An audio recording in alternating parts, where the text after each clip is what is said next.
Da da da da da. Da da da da. Da da da da.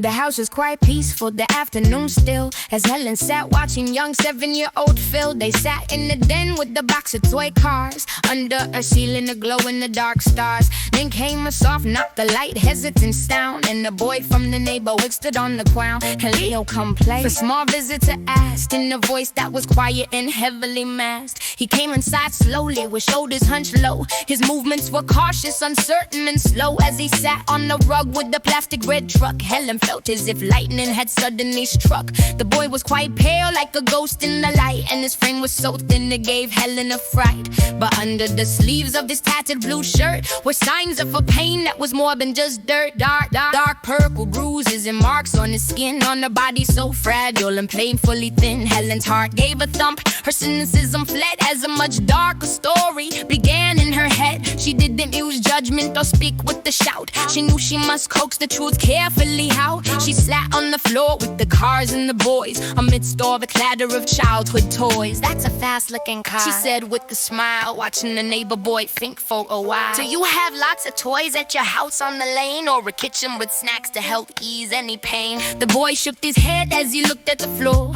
his eyes darting quickly toward the front door. It's quiet at my house, he whispered so small. I try not to make any noises at all, because when I do, then the loudness begins, and that's when I get all these spots on my shins. He spoke of the hunger, the cold, and the fear, in words that no child should have to hold near. Of staying in corners and hiding from sight through the long, lonely hours of the middle of night. Helen felt the cold fury begin to ignite, but she kept her voice steady and kept her face bright. She gave him a sandwich, she gave him some juice, watching the tension begin to unloose. You're safe here, she told him, don't worry a bit, as she felt all the pieces of tragedy fit. When the boys were distracted with races and tracks, Helen stepped toward the hallway away from their backs. She picked up her phone with the hand that was firm, determined to end this horrific long term. She dialed the number, her voice crisp and clear, reporting the things that she gathered right here. A child is in trouble, she told them the street, as the sound of the toy car spoke bitter and sweet. She stayed by the window and stayed by the door until social services knocked on the floor. She watched as they talked to the boy with the bruise, the kind of real life that no person would choose. The boys were led out to a place that was safe,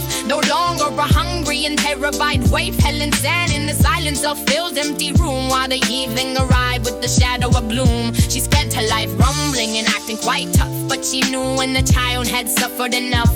The moral is simple, behind the closed doors, some things are worth more than a cynical roar.